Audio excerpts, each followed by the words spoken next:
Multiple SIT personality disorder నేపథ్యంలో ఇప్పటివరకు వచ్చిన సినిమాల్లో ఆ పాయింట్ను సీరియస్గా చూపిస్తే దీంట్లో మాత్రం దాన్ని వినోదాత్మకంగా చూపించే ప్రయత్నం చేశారు. భార్యతో కలిసి పారిస్కు హనీమూన్కు వెళ్లాలని కలలు కనే కుర్రాడి జీవితంలోకి అపరిచితురాల్లాంటి అమ్మాయి భార్యగా వస్తే ఏమైందనేది క్లుప్తంగా ఈ చిత్ర కథాంశం. నిజానికి ఈ పాయింట్ను సరిగ్గా వాడుకుంటే అందులో నుంచి పసందైన వినోదాన్ని పిండుకోవడానికి బోలెడంత అవకాశముంది. పూర్తి స్థాయిలో వినియోగించుకోలేకపోయారు. ఆరంభంలో కథను తాను అనుకున్నట్లుగా పూర్తిగా వినోదభరితంగా చూపించడంలో పైచేయి సాధించిన సెకండ్ హాఫ్కి వచ్చేసరికి కథను భావోద్వేగభరితంగా నడిపించాలో వినోదాత్మకంగా చూపించాలో అర్థం కాక దర్శకుడు తడబడినట్లు అనిపిస్తుంది.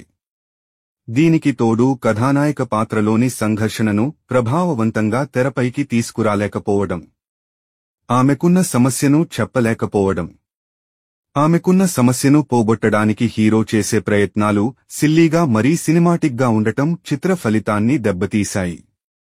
ఈ సినిమా రాఘవ కోణం నుంచి వినోదాత్మకంగా ప్రారంభమైనా చివరికి అది కొనసాగలేదు. క్లైమాక్స్ విషయంలో దర్శకుడు బాగా కన్ఫ్యూజ్ అయినట్లు అనిపిస్తుంది. రాఘవ పాత్రలో ప్రియదర్శి చక్కగా ఒదిగిపోయారు. తనదైన కామెడీ టైమింగ్తో ఆద్యంతం నవ్వించే ప్రయత్నం చేశారు. దీంట్లో నభా నటేష్ 5 భిన్నమైన కోణాలున్న పాత్రలో కనిపించింది.